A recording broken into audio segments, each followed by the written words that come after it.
Dan artinya kami memastikan bahwa ijazah yang dipegang sekarang oleh Dr. Tifa ada sekitar mungkin lebih dari 3 sekarang. Saya sudah lebih dari 5 sekarang. Itu adalah ijazah yang asli. Salah satu atau ada beberapa orang dari foto ini itu adalah yang membuat ijazah palsunya. Pada saat demo besar di Universitas Gadjah Mada yang dilakukan oleh mahasiswa waktu kemarin, sebenarnya Rektor UGM, Prof. Dr. Ova Emilia, itu ternyata dipanggil oleh Kepala Negara dan kemudian diberi nasihat, sudahlah katakanlah yang benar dan nanti akan hilang.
Terima kasih.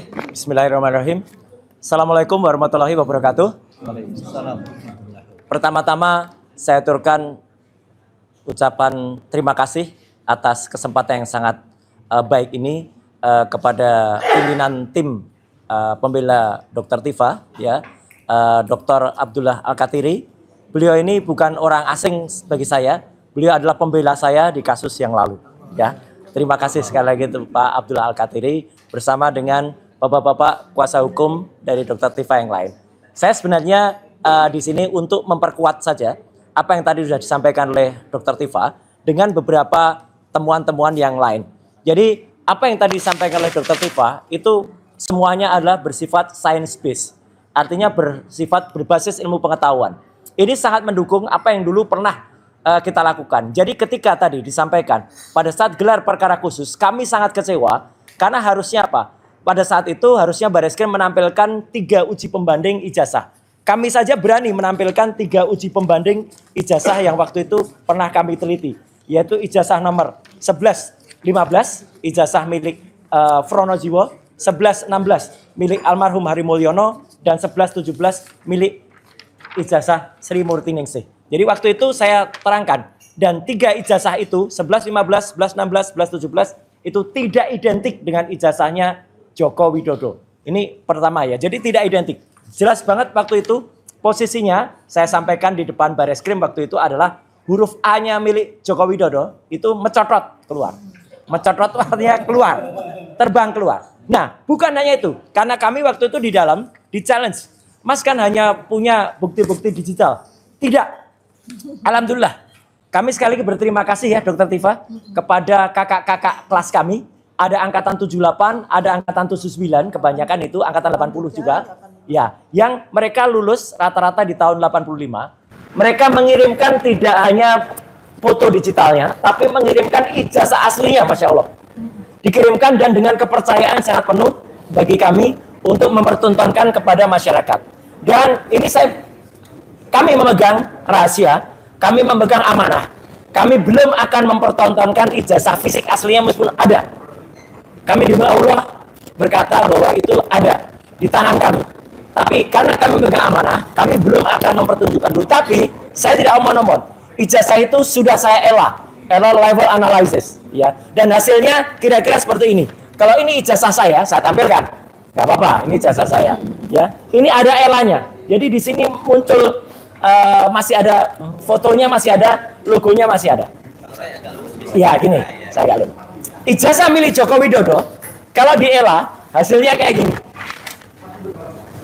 Seperti bercak-bercak kotoran burung. Nggak ada bekas-bekasnya sama sekali, hancur. Bahkan kalau kemudian di-fullkan, ijazah saya pun masih berbentuk ini. Ini masih berbentuk, masih ada legalisasinya. Masih ada foto saya, masih ada logonya, masih ada. Dan kalau ijazah Joko Widodo ditampilkan kayak gini, hancur. Dan dengan segala hormat, saya tampilkan analisis ELA, satu sampel ijazah milik kakak kelas kami yang asli, tapi ini masih terlindung, tidak nampak milik siapa, ya. Inilah, jadi masih nampak, fotonya masih nampak, logonya masih nampak, ada pengamannya pun masih nampak. Kalau ELA masih nampak. Jadi ini saya mendukung statementnya Dr. Tifa, dan itu clear sekali. Ijazah milik kakak-kakak kelas kami itu adalah ijazah, dan kami bangga dengan Universitas Gadjah Mada, Pak Al-Kathiri, karena ijazah dari UGM itu sangat rapi, sangat detail, dan sangat bagus. Ada 5 layer pengaman, ya.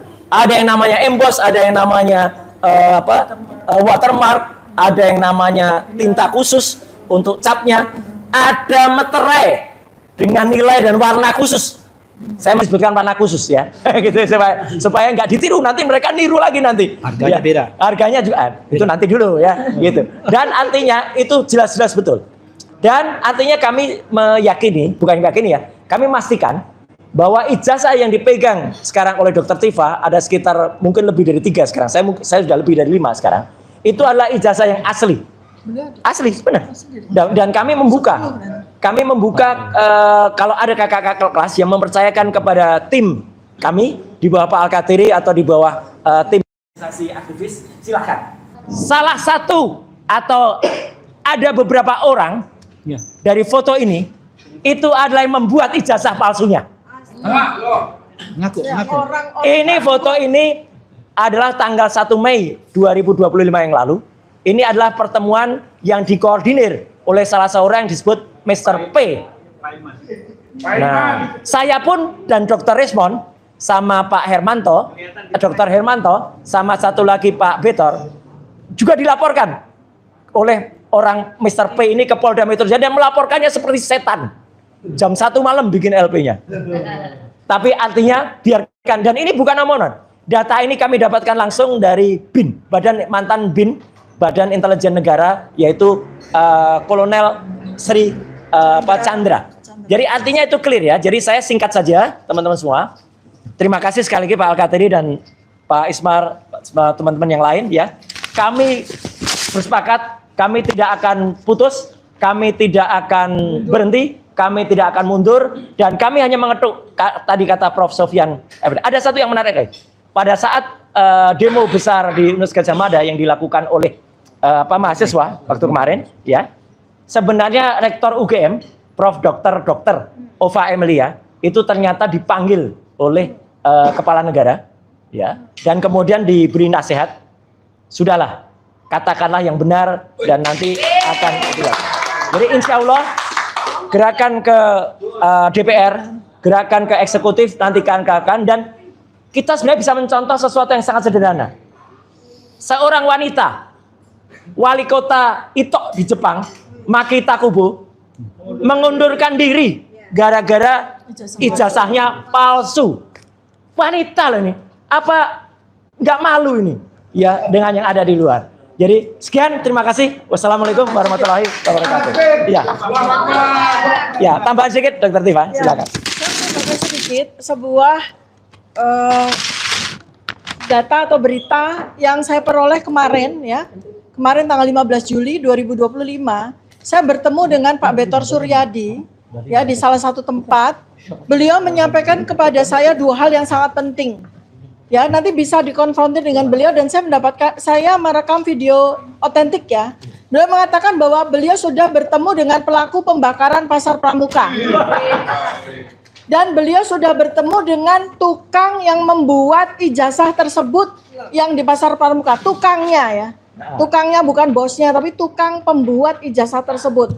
Ya, jadi teman-teman YouTuber silakan nanti Anda konfrontir dengan Pak Betor Suryadi. Ya. Saya sendiri juga mempunyai video di mana beliau mengeluarkan statement tersebut.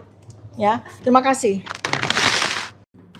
Ada undang-undang yaitu nomor 14 tahun nomor 31 tahun 2014. Itu namanya Undang-Undang Perlindungan Saksi dan Korban. Di situ jelas mengatakan pasal 10-nya, jika ada laporan lebih dulu, pengaduan lebih dulu, maka tidak bisa dilaporkan balik wajib bahkan dihentikan sebelum inkrah. Jadi orang-orang ini TPUA pada waktu itu sudah mengajukan laporan tapi diarahkan ke pengaduan, tapi pada akhirnya diproses juga demi kepentingan pengujian laboratorium. Diproses juga yang dilakukan oleh TPUA. Jadi semua 6 orang itu berkepentingan di sini. Jadi seperti kalau boleh saya sebut nama, Egy Sujana, kemudian Kurnia, kemudian Rizal Fadila, Damai Lubis dan sebagainya, itu adalah anggota atau pengurus TPUA.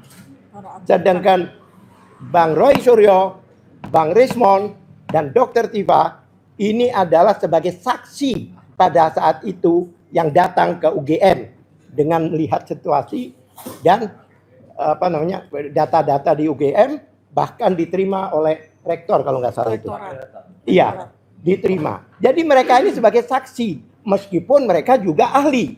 Tapi dalam hal ini, pada saat bersama TPUA, mereka sebagai saksi yang hadir langsung di UGM. Apa hubungannya? Di dalam pasal 10 itu, baik pelapor maupun saksi tidak boleh dilaporkan balik. Jelas ya? Oke, yang berikutnya, ini yang saya ingat aja ya. Ini yang saya masukkan dalam audiensi maupun permohonan untuk Stakeholder. Iya, pendapat. Satu hal lagi, kemarin dalam sidang kalau saya boleh sedikit bocorkan, kayaknya dugaan saya ada pesan agar menghalang-halangi saya membaca Perkap Kapolri. Karena begitu baru 5 menit saya bicara dihentikan. Kenapa? Karena disitulah pelanggaran yang dilakukan oleh mereka dalam memeriksa laboratorium itu. Pada waktu itu kami tanyakan, kenapa kami dihentikan? Jawabannya apa? Bapak nggak usah membacakan Perkap kami, karena kami sudah tahu. Kita semua sudah tahu. Pertanyaan saya, pada waktu paparan, penyidik itu pakai pasal-pasal, kami juga sudah tahu pasal-pasal itu. Kenapa dipaparkan? Sama-sama sudah tahu, ya kan?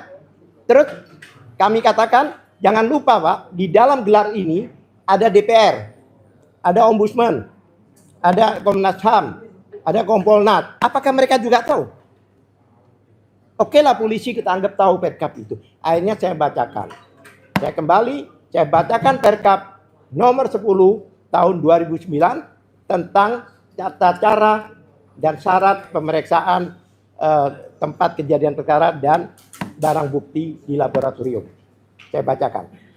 Di Perkap itu jelas tertulis, Perkap pasal 10-nya, ya kan? Ada syarat namanya bahwa permintaan laboratorium itu harus memenuhi syarat formil dan teknis. Dan di situ dikatakan wajib di dalam Perkap itu. Wajib itu di atasnya harus itu. Ya kan? Itu sholat wajib gitu kan, dosa kalau kita nggak sholat. Ya kan? Ya, di situ itu disampaikan wajib. Ya kan? Bahkan yang dimaksud syarat formil itu ya prosedural itu. Yang teknis tergantung masalahnya. Kalau masalah senjata begini, masalah surat begini dan sebagainya. Lah, saya rujukkan, jungtokan ke pasal 80 di Perkap itu yang dimaksud syarat yang wajib harus dilaksanakan. Satu, adanya permintaan dari pihak penyidik. Ada permintaan. Yang kedua, ya ini yang kedua ini, harus ada laporan polisi. Sedangkan kemarin statusnya masih Dumas, belum ada laporan. Harus ada laporan polisi.